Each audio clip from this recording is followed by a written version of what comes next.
This is the Louie T Network.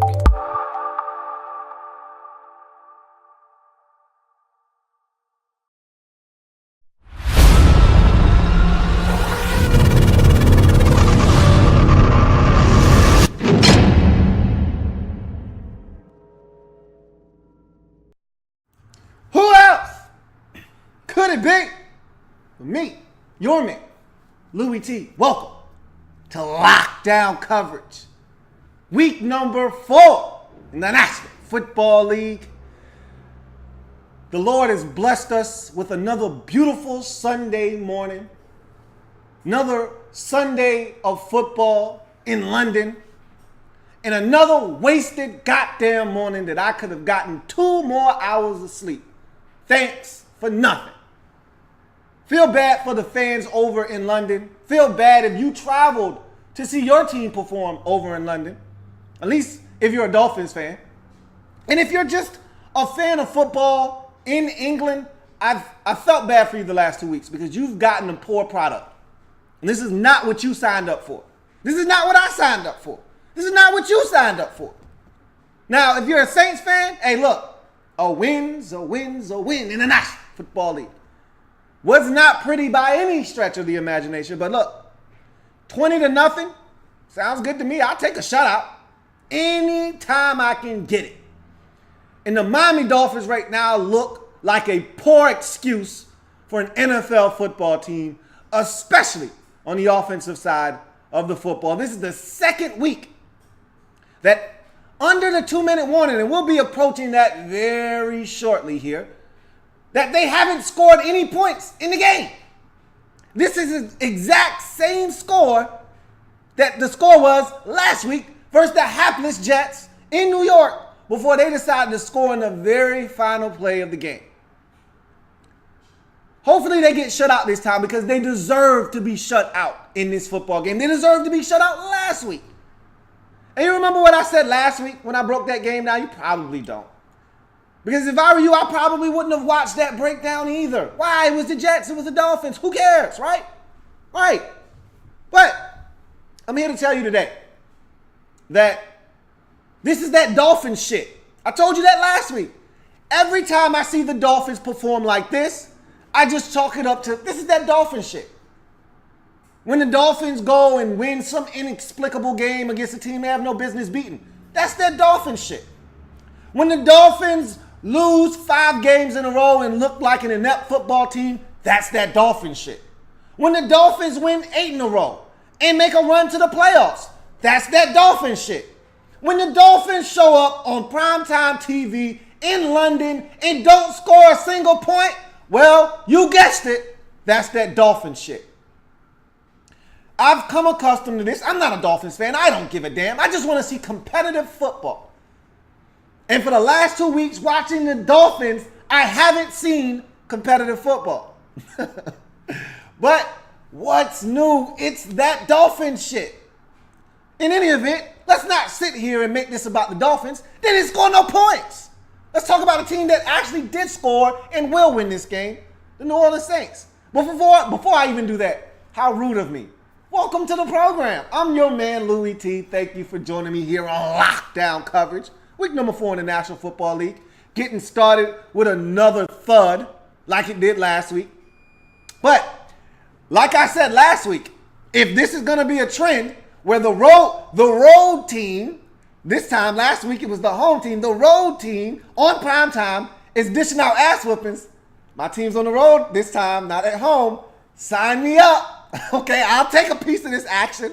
That's some sweet action. I'll take some.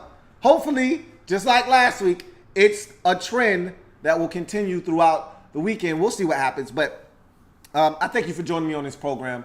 If you haven't already done so, what are you waiting on? Subscribe to the Louie T Network for more great content in 2017 and beyond. We're changing the game over here. Want you to help us do that by simply hitting that subscribe button and becoming a member of the Louie T Network.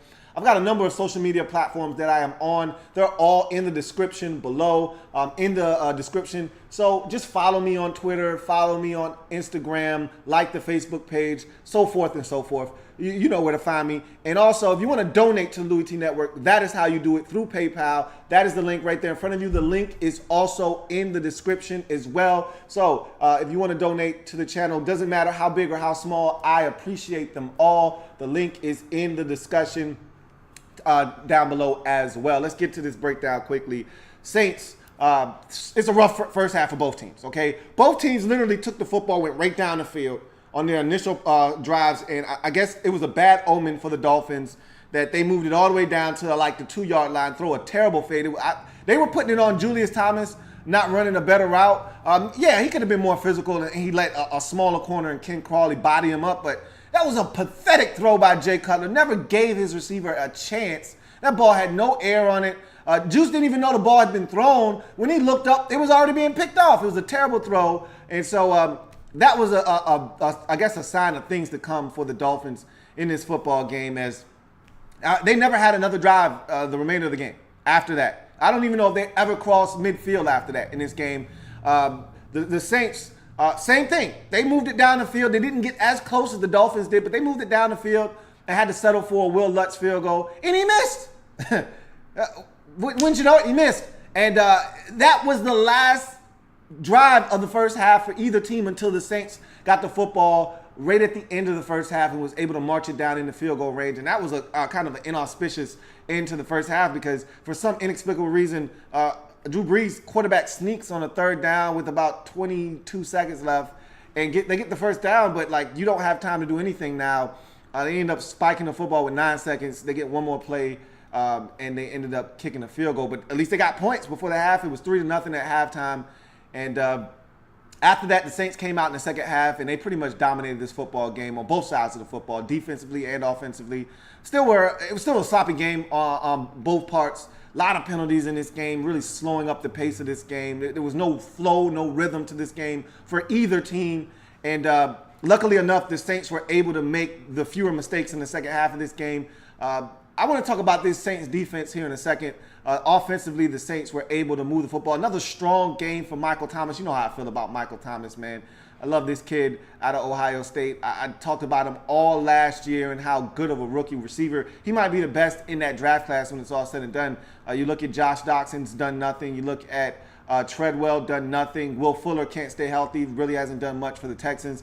And then you go to Michael Thomas in the second round, and he's been the most prolific and productive receiver out of that draft class thus far. Again, early in those players' careers, but as of right now, he's been the one standout of that group thus far, and he continues to play well. He had another strong game here for the Saints. Had their lone touchdown for the longest time until Alvin Kamara, another impressive young guy, a rookie out of Tennessee that I just absolutely love, and Sean Payton, by all accounts, loves him as well. I thought it was a perfect fit for him, because I knew Payton was going to try to get the most out of his talents and his skill set, and you're seeing that with them throwing it to him running it out of the backfield, him just being a threat to touch it and score from anywhere on the football field, and he had as a touchdown in this game as well. You continue to not really see Adrian Peterson, but really at this point, who cares? This is what the Saints do. They go running back by committee. Whoever has the hot hand is going to see the rock. And you know, of those 3 backs, Kamara is going to be the one, or Kamara is going to be the one to see the rock the most. And so you've seen this offense starting to gain a little confidence. But more importantly for the Saints, this defense is playing better now. I don't want to take it too far. They played 2 of the worst offenses in the league the last 2 weeks. So as much credit as I want to give to this Saints defense and say that they're coming along, look, you still got to go out and make plays. And that's what they did. That's what they've done, I should say. But they still have played Carolina, who is horrible on offense. And they've played the Dolphins, who, like I said, the last 2 weeks, 6 total points. And really, they should have scored no points the last 2 weeks.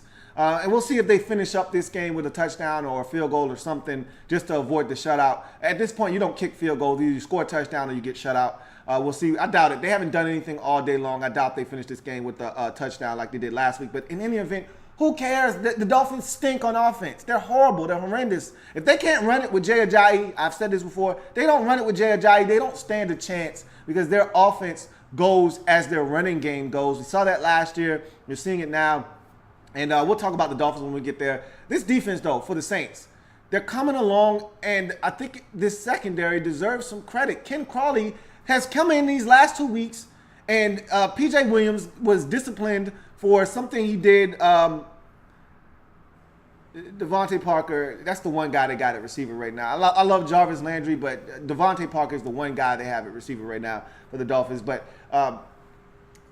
P.J. Williams is disciplined for some reason, and he's always been a guy that has gotten in trouble, and this goes back to his Florida State days.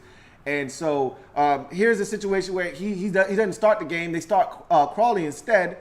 And remember, I told you Crawley played well last week. I thought he was impressive last week, and I was like, I don't know if Ken Crawley makes that big of a difference, but I thought the defense looked much better last week, and that was the one guy that was inserted. And so I said, does Ken Crawley make that big of a difference?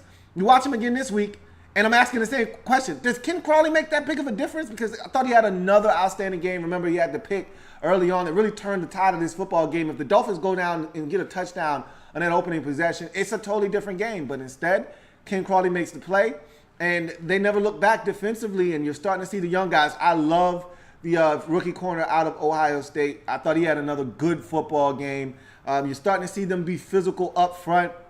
And then, like I said, the secondary is really coming along. And all of a sudden, now you lose Anzalone early in this ball game, and he's had injury problems throughout his career. And Dolphins aren't going to get on the board, and that's good. They don't deserve to score in this game.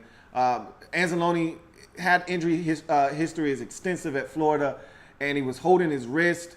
And I don't know if it's wrist, shoulder, arm. It's hard to really say, but something really was bothering him there on that play, and he didn't return to the game.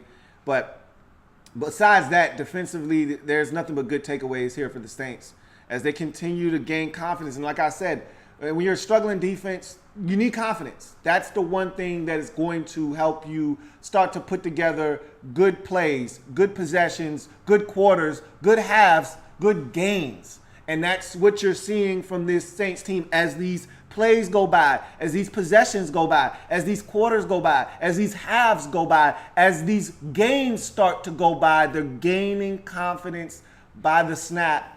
And it's starting to manifest itself into a Saints, because we know offensively, they still don't have all of their guns offensively. They're going to get better as an offense, are these Saints. Willie Snead is about a week away from coming back. Once he comes back, I think this offense is really going to start to take off, because then you have Thomas, then you have Snead, then you have Ted Ginn Jr., where he's supposed to be as the third or fourth option. Then you have Coleman, a guy that is continuing to work his way into this offense, and then Kobe Fleener, and then you start to see all these different weapons kind of find a niche in this offense once your third down chain mover comes back in Willie Snead, and then you got Kamara out of the backfield along with Ingram, and then you kind of find a way to get Peterson on the football field. I think this offense is going to be just fine because you got Peyton and you got Brees. I've already said that. This defense is going to take this team as far as they're going to go. And after the 0-2 start, it's been impressive to watch this defense battle the last couple of weeks and really dominate ball games. They dominated versus Carolina, and the scoreboard is even more so indicative of how well they played this week and how they dominated with the shutout that they were able to pitch versus the Dolphins. And so you've got to be encouraged if you're a Saints fan about what your team is doing defensively, because, again, like I've said numerous times, this defense is going to be the difference for this Saints team. We know this Saints team offensively, they're good for 7 games. Okay, I already said this is a 7-win team, and then whatever they get extra is going to be provided by the defense. Maybe this is one of those extra games that they get because of the defense. Maybe last week was an extra game. But whatever the case may be, this team is good for 7 wins with Sean Payton and Drew Brees.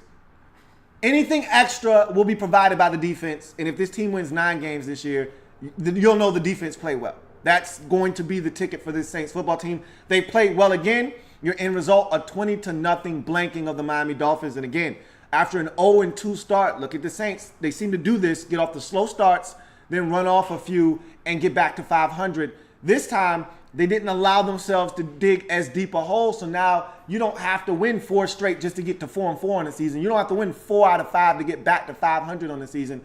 Now you're 2-2. You got yourself a season in front of you now. You're back to 500. You're back to square one. We'll see what the Saints do with this opportunity that they've afforded themselves after the rough start, winning 2 games in a row, and more importantly, doing it with defensive play, dominant defensive play in their last 2 outings. Saints get it done 20-0, get back to 500 at 2-2 on the season. Meanwhile, for the Miami Dolphins, I'm going to make this very brief because I don't want to waste my breath on the Dolphins right now. I'm just sick of the Dolphins and their shenanigans. Offensively, I never thought I would say this. Never thought I would fix my lips to say this. The Dolphins actually missed Ryan Tannehill on offense. Can you believe I'm saying this? I thought with Jay Cutler, it'd be no different. I said, same thing with the Vikings last year. I told Vikings fans, Sam Bradford's going to be just fine for you. He'll be just fine. You won't miss Teddy Bridgewater. And to an extent, they didn't. The offensive line was horrendous, and the defense wasn't as good as we thought it was going to be last year. And so, because of that, they went 8-8 last year. They started out 5-0. Don't forget that, though. The Vikings started out 5-0 last year. So I felt, they'll be fine. Ryan Tannehill, Jay Cutler, it's the same. Who cares? Just put one of them under center, you'll be fine. You run the ball with Jay Ajayi. You got weapons everywhere. You'll be fine. I lied. Jay Cutler is a statue. He can't run anymore. The playbook, as you know it, has changed dramatically. The read option, which was something that was a viable option with Tannehill in the lineup, that's dead. I think Tannehill has a better understanding of this offense. Of course, he was getting all the reps in the offseason. I take that back because I think he was dealing with an injury, the one that he ended up having to have surgery on. And bottom line is Tannehill would have been better. And I didn't think I would be saying that, especially after the first 4 weeks. I didn't think I would say that. But I feel that way. I really do. I think that Ryan Tannehill would have been better, and especially playing the way that he played last year prior to the injury, I think he would have been better suited for this football team. But in any event, it doesn't matter. The fact of the matter is this team isn't very good right now offensively. You look at the defense, and I actually didn't think they played that bad in this game. They gave this team a chance for the majority of this game, and at some point, if your offense isn't going to help you out, if you keep going 3 and out, if you can't even pick up a first down on 3rd and 1, Jay Ajayi running into the back of his own offensive lineman, at some point your defense is going to wear down and they're going to give up points. They're going to give up plays, and that's what happened in this game. The defense fought for as long as they could. They just got no help at all from this offense for the second straight week. And again, at some point, you're just saying to yourself, what's going on here? Like, seriously, guys, we're out here busting our ass, holding down a Saints offense that can be prolific at times, and you guys can't give us anything. And the only thing I can say about this defense, the only negative is that the Saints gave them a glimmer of hope at one point in this game. Gave them a glimmer of hope. They fumbled. The center just had an errant snap. Max Unger snapped the ball 10 yards over Drew Brees' head. Ball goes flying. Ingram kicks the ball all over the place. It squirts out. 4 Dolphins have a shot at this ball. And nobody comes up with the ball. All they had to do, one thing, scoop up the football. Cameron Wake runs over. I'm going to dive on the pile just because the ball's somewhere in there, I think. And I don't think I'm going to get it, but I'm just going to dive on the pile because that's what people do when the ball is fumbled. No, you don't just dive on the pile just to say I'm diving on the pile. You wait to see if the ball comes out, and it did. And if he would have stayed on his damn feet, he might have had a scoop and score. That's the only negative I can say about this defense other than you gave up 20 points, but I don't blame you for that because you got no help from your offense whatsoever. And in this league, a lot of times 20 points given up is supposed to still result in a win. It's a different day and age in this league. Maybe back 10 years ago, 20 points should be more than enough to get you a W. In this league, if you give up 20 points defensively, that on most weeks should be enough to get you a win. Unfortunately for this Dolphins defense, 3 points wouldn't have been enough in this game. If you would have given up just 3, that you would have lost the game. And last week, just a touchdown would have been, and really for the most part of that game, another field goal would have beat you last week. So I'm not killing his defense. I actually thought your rookie Cordrea Tankersley came in. I thought he actually played well. You know, he did give up 1 or 2 plays, but I thought he almost had a chance of the pick. I thought he actually played well, man. And probably the most frustrating thing about this Dolphins defense right now is the lack of pressure. They don't get pressure on the quarterback. I said it last week.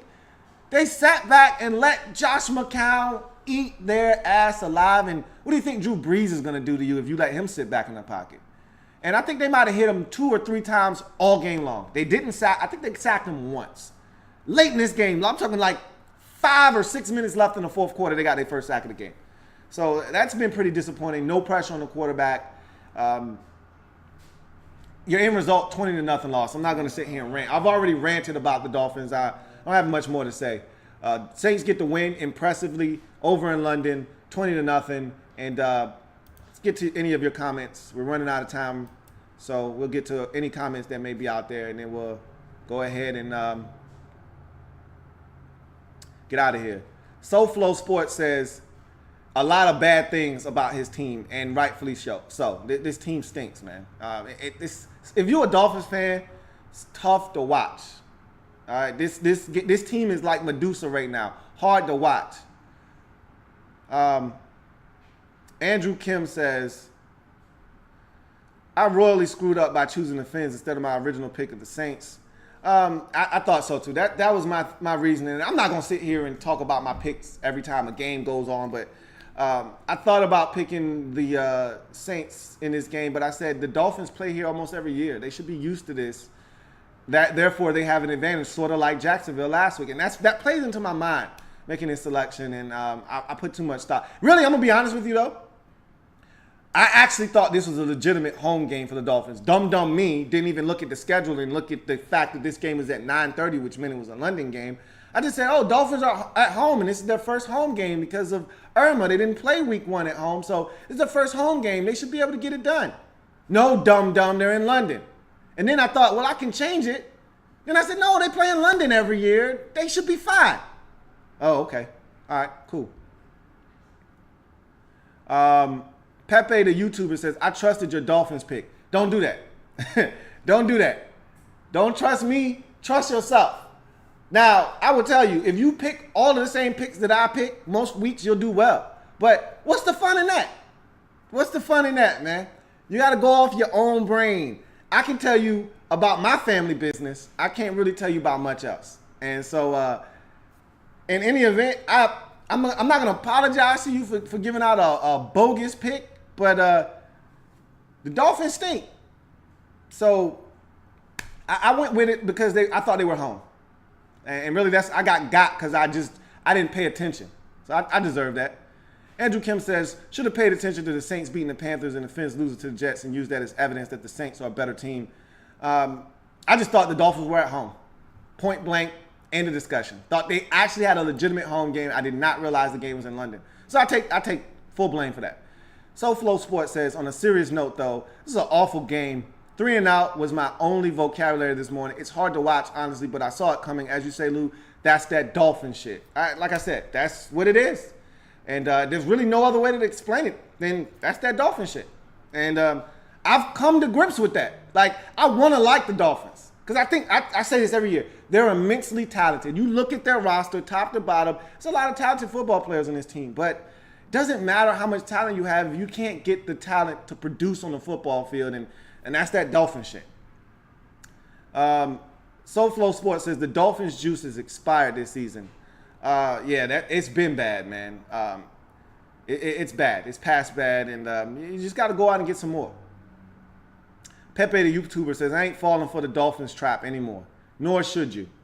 K. Michael says, what's really good, brother? What's your opinion on AP and the Saints offense? Do you think Saints should cut bait? No, there's no reason to get rid of him unless he's providing a distraction in the locker room. There's no reason to get rid of him. You never know. You might need him. Ingram, he does get hurt from time to time. You don't know how Kamara's going to hold up because they're using him quite a bit. Excuse me. You never know what may happen throughout the course. You may need Adrian Peterson before it's all said and done. There's no reason to cut bait. Like I said, unless he's providing a distraction in the locker room, unless he's crying about not getting enough snaps and it's becoming sort of a distraction in the locker room, then that's when you have to then make a decision and say, you know what, all right, I see where this is going. And before it goes any further and disrupts the chemistry of this football team, we'll go ahead and get rid of him. But if that's not the case, then you hold on to him. Cruising26 says Jay Cutler's stealing money again, and they allowed him to. And I don't blame them for doing what they did, but I would have much rather, if this is what you're getting, I would have much rather them just went with Matt Moore. We saw Matt Moore do some good things at the end of the regular season. Now, when he got into the playoffs, he stunk it up.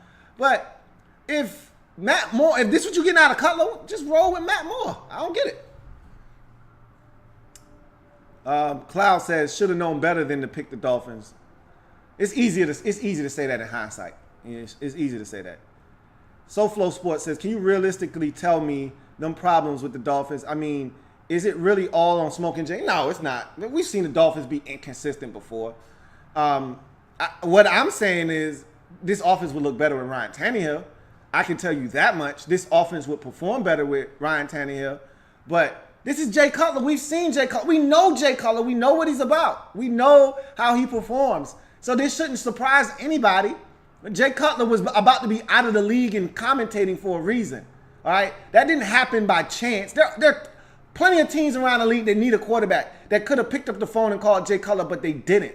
You know why? Because this is what Jay Cutler is as a quarterback. And everyone knows that. The only saving grace with him coming to Miami was like, hey, last time we seen Cutler with Gaze, it looked good in Chicago. Maybe they can duplicate that. Maybe they can replicate that. Well, the difference here is he didn't get all the snaps and all the reps, and he wasn't as comfortable in Miami as he was in Chicago, where he took all the snaps. He was there all offseason. He was working with those guys. It made it a lot easier of a transition there. And bottom line is, they're not cohesive on offense right now. They're not run. First of all, you got to be able to run the football. This Dolphins team isn't going to beat anybody if Jay Ajayi is rushing 15 times for 20 yards. I don't know what his rushing yards were today, but it was minimal.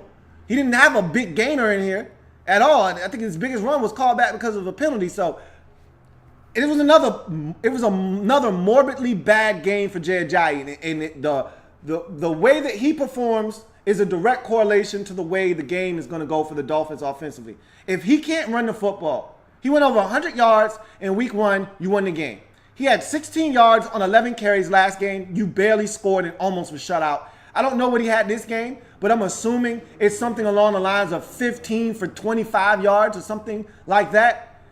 That's another loss, and that's a shutout. So bottom line is, no, it's not on all on Jay Cutler, but he is a part of the problem. Ed says, I'm pissed off as a Dolphins fan. We are showing no effort. Jay Cutler looked like Chicago Cutler. Simmons should have caught that. You don't let a guy get that little guy body you like that. It just shouldn't happen. It is what it is, man. That was a poor throw on that fade. Like I said, you got to be better than that if you're juiced. But at the end of the day, that was a poor throw by Jay. And like I said, he's looking a lot like Chicago Jay. And that's another thing. I won't say that I saw no effort from the team on the defensive side of the football. I didn't see a lot of effort from them on the offensive side, though. And that's the part that scares me. K. Michael says, the game was bad, but the refs didn't help make the game any better to watch. Ed Hockley's crew was throwing flags on every play. They were. They did make it tough. The game had no rhythm and flow. I said that earlier. That is a fact. That they threw a ton of flags, and it really slowed up the progress of this game, and it stopped either team from really getting into an offensive rhythm. Even the Saints struggled to get into any type of real rhythm in this football game, and so a lot of that you can attribute to the referees and them throwing flags. Isaac Schnook says, hi, I picked the Saints, and you did 2-0 for the 9-7 specialists. It's early, man. I love you guys who brag after every game. We'll tally them up after they're all done. I'm fine with that. 1-1 doesn't make me one bit of difference. A lot of football to be played. Ed says, I didn't like how the refs kept throwing flags left and right. I'm just down and pissed off, shaking my head. This is just horrible. As you should be. This has been the second straight week where the Dolphins look unprepared to play, and I actually like Adam Gase and think he's a good head coach. And I love the fact that he called his team out. I was like, yo, offensively, this is garbage. And I've watched this trash for the last 2 seasons, and he's right. And I'm glad he's acknowledged that, and I'm glad that he's putting that out there and letting his team know this is not acceptable. Mark Vaughn says, yes, it was a sloppy game. Jay Orion says, Jay Cutler looks bad. I mean, you guys are acting surprised about that. X Final Gaming says, how did you get a shutout by the Saints? LOL. And look, man, when you're bad on offense, it happens. And the Saints are playing much better, more confident football. So it doesn't surprise me at all. Cloud says, no, I say that because I didn't really pay attention. Dolphins got blown out by the Jets and the Saints blew out the Panthers. Just picked the wrong team. It happens. Had you been watching lockdown coverage last week, you would have known that. So shame on you for that. But in any event, Saints get the win, 20-0, dominate this game, especially in the second half. Remember, this game was 3-0 at halftime. The officials threw a ton of flags, slowed down the flow and rhythm of this game. But at the end of the day, it's no excuse for what we saw on this field from the Dolphins. The product that they put out on the field is unacceptable for the second straight week in a row. And they should have been shut out last week. There should have been 2 consecutive weeks where the Dolphins didn't score any points. Instead, they get a touchdown in the waning moments last week. I'm glad they didn't get anything this week, just to hammer home the point that they stunk on offense. When someone sees the score 20-6, they assume that the other team scored a touchdown, and it actually was a competitive football game. No, it wasn't competitive last week. It was not competitive this week. And I'm glad that the score reflects just how uncompetitive the Miami Dolphins were in this football game as the Saints get the shutout victory, 20-0. Go to 2-2 on the season, and the Dolphins now drop to 1-2 on the season. That's going to do it for your man here, Louie T, on lockdown coverage to start off week number 4. Got a number of games coming your way. I'll be breaking down the Steelers and Ravens. I'll be breaking down Rams and Cowboys after those games have met their conclusion. So come back for that. We've got a ton of football to break down here today, and then we'll be back on Sunday Night Football overtime as we break down Colts and Seahawks. That should be a funky game. And well, who knows? With the way the Seahawks are scoring, maybe the Colts have a chance. We'll see. And then, of course, we'll be back all day Monday for more lockdown coverage. But a lot more football to break down today. I'll see you a little bit later on. Thanks for joining me. Have a good one. Enjoy the 1 o'clock games. We'll reconvene after a couple of them have been done. See you then.